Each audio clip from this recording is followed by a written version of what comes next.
There are some passages in the gospel that are just plain awkward. The first impression of today's passage from chapter 10 in the Gospel of Matthew is that at the very least, this passage hardly fits the traditional artist's image of gentle Jesus, meek and mild. The puzzle is that the words, "I have not come to bring peace, but a sword," seem so very different from Jesus' words in the Sermon on the Mount. After Jesus' teaching about forgiveness and turning the other cheek, surely this is not to have been recorded as an incitement to spread the gospel by violence in some first century equivalent of jihad. On the other hand, if the passage is more about some real life consequences of standing up for the gospel message, remembering that this gospel first appeared some years after Jesus had faced crucifixion, this particular teaching passage would have had real meaning for the early converts. They would have already begun to experience the rejection. For us too, it is a timely reminder of how modern prophets and how those who speak up as a public conscience are still likely to be received. We should feel great sympathy for those early Christians. Converts would have to face their families with the unwelcome news that they were now in effect turning their backs on the confinement of traditional faith, challenging the teaching of powerful religious authorities, and perhaps even inadvertently making some in the community feel guilty. In doing so, the early converts were not exactly setting themselves up for a good reception. In those first years of the Christian church, contemporary histories tell of new converts being ostracized, many cast out from family and community, leaders of the new faith being maligned, reputations destroyed, and some converts beaten or even killed. What was it Jesus said? "Do not think I have come to bring peace to the earth. I have not come to bring peace, but a sword." Relatives will turn against relatives and friends against friends. Notice, this is not so much a declaration of Jesus' mission, but rather a statement about what will happen for those who join him. And in fact, what did happen? In other words, the backlash. In the decades following Jesus' death and resurrection, as the Christian faith spread, families and communities became divided, sometimes violently. We have local histories, both from biblical and non-biblical sources, as to what happened when one member of a family or one family of a community became followers of Christ. Because they were taking a radically different approach to life, and an approach informed by their faith, Christians were ostracized, abandoned, rejected, and even killed by their families and communities.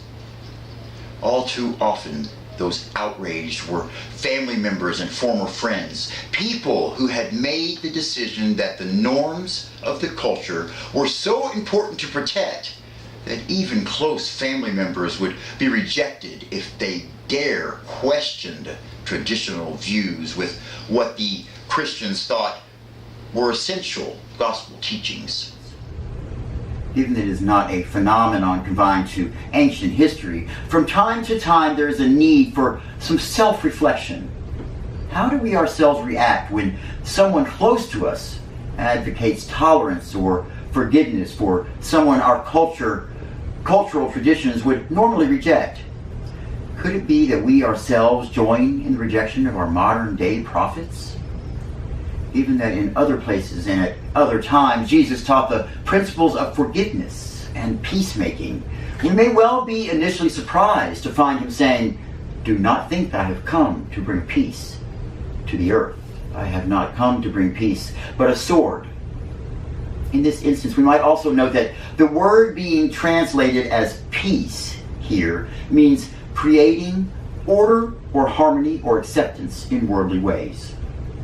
On occasion, this particular text about bringing a sword instead of peace has been lifted out of context and used as an excuse for taking up arms against those who rejected Christ.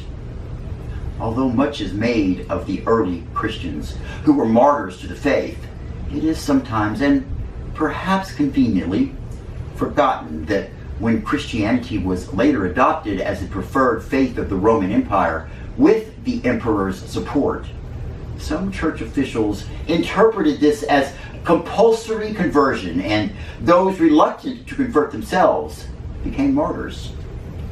From time to time over the centuries, leaders of a variety of state churches mined such texts to excuse wholesale genocide and also prescribe torture or execution for those daring to set up variations of mainstream faith. Even today, many can find plenty of excuse for rejection of immigrants on the basis of faith differences, or in worst case, scenarios taking arms against those who are traditional opponents of Christianity. In practice, many modern military incursions, no matter how they are presented, turn out to be hopelessly compromised, since targeted states usually coincidentally have strategic or frankly commercial attractions. Selling such invasions to a nation's public sometimes focuses on bad behavior of self-appointed guardians of rival faiths.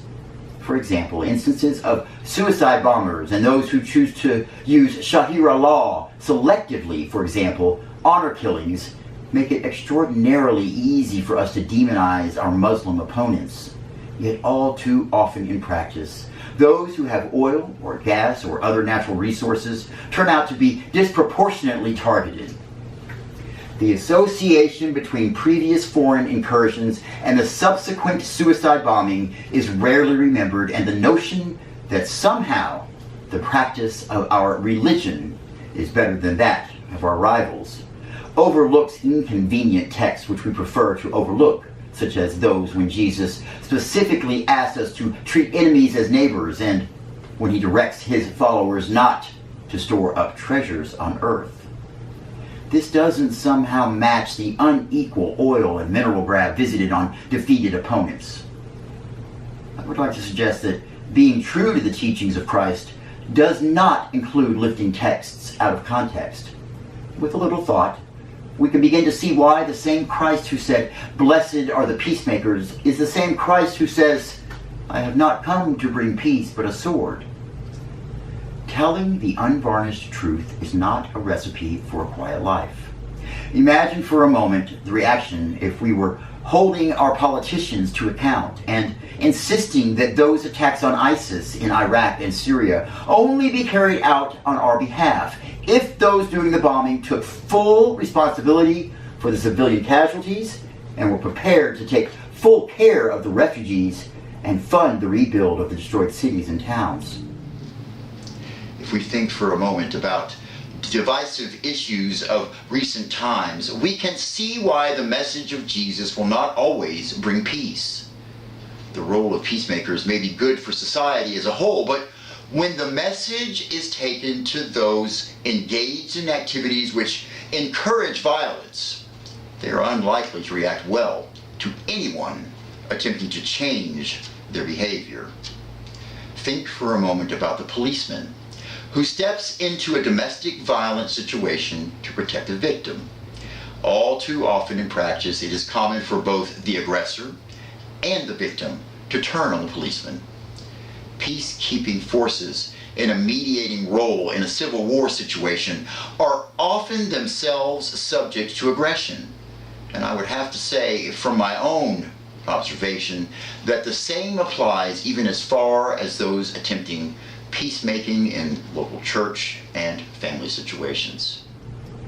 In this sense, even if the warning words from today's gospel passage, always assuming they have been accurately reported, namely that Jesus does not come to bring peace but a sword, may have been intended as metaphor.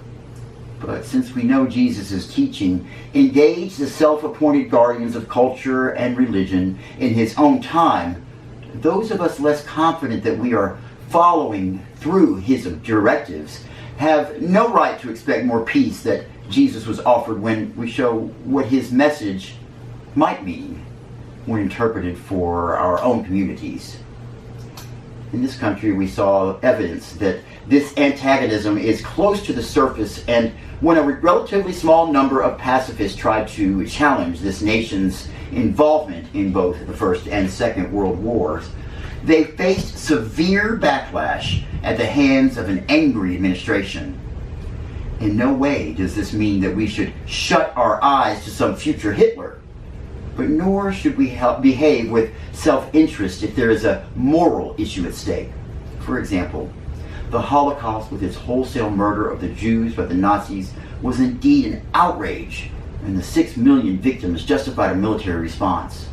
However, when our side, who were supporters of the war against Hitler, are reminded that Stalin, our ally in that war, subsequently killed an estimated 30 million in his acts of genocide, we grow strangely silent. The start of Matthew chapter 10 begins with Jesus issuing the disciples their challenge to proclaim the good news. The kingdom of heaven has come near. Cure the sick, raise the dead, cleanse the lepers, cast out demons. You received without payment, give without payment. But remember, Jesus also warns them what might happen to them on the way. And in case they are under any misapprehension, he tells them to flee to another town when they are persecuted. Jesus reminds the disciples that because the current dominant culture is opposing him, they should expect no less. In other words, they are not above the same treatment that their teacher encounters. And lastly, Jesus tells the disciples what they will encounter in families and communities as they deliver the good news. The reaction to the good news of the gospel may not be good news for the messengers. One last time. Do not think I have come to bring peace to the earth. I have not come to bring peace, but a sword. I think Jesus' words might equally apply to us. The modern world offers some values that are not Jesus' values, and we need to face our own current standards with his alternatives. Understand that Jesus does not exclude anyone from the salvation or his kingdom with these statements. He does, however, quite clearly state that there are both positive and negative consequences as to how we present our faith in him. I know that personally I would feel much more comfortable having Jesus give a positive review of my life to his Father rather than the alternative of denying he knew me at all. The choice is clearly presented to us, but again, I emphasize, this does not altogether banish anyone from his kingdom. We will travel many different paths to many different mansions. It is realistic to admit that standing up for Jesus' values may turn out to be uncomfortable and is unlikely to be trouble-free. On the other hand, what Jesus offered through our open and complete faith in him is a potential way of transforming relationships and bringing love to a less than love-filled world. Now that is a goal worth pursuing. Amen. Amen.